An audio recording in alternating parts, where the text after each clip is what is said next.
العلوم البيئية وعلوم البيئة علم واسع جدا جدا. لازم نحافظ على البيئة المحيطة لنا. التغيرات المناخية اللي أثرت على العالم بداية من القطب الشمالي اللي بدأ في الذوبان وأدى إلى حدوث فيضانات عديدة في بعض الدول الأوروبية، وهيأثر بشكل سلبي جدا على المحميات الطبيعية والأماكن الطبيعية هنا في مصر.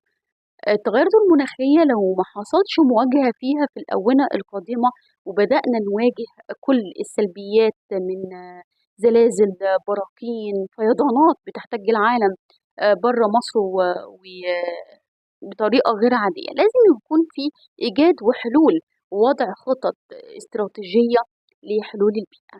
المحميات الطبيعية هنا في مصر جميلة جدا. احنا عندنا أكثر من 30 محمية، وأشهرهم محمية رأس محمد بتنوع البيولوجي بتاعها والشعب المرجانية الجميلة. عندنا منطقة البحر الأحمر سميت بمنطقة البحر الأحمر لكثرة الشعب المرجانية الحمراء.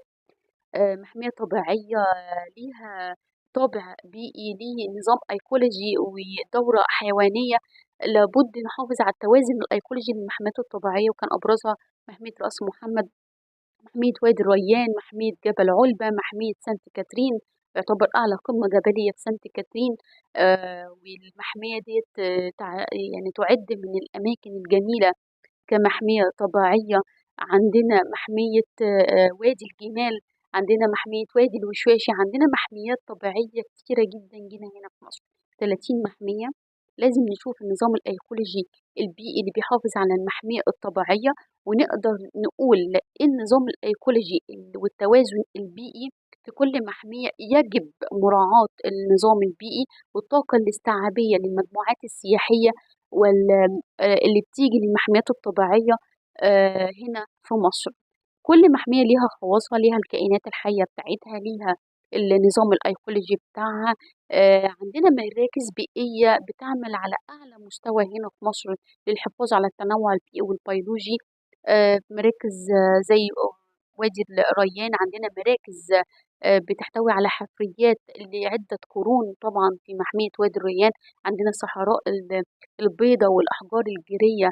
مصر غنية بمحميات طبيعية ليها إرث وليها ثقافة.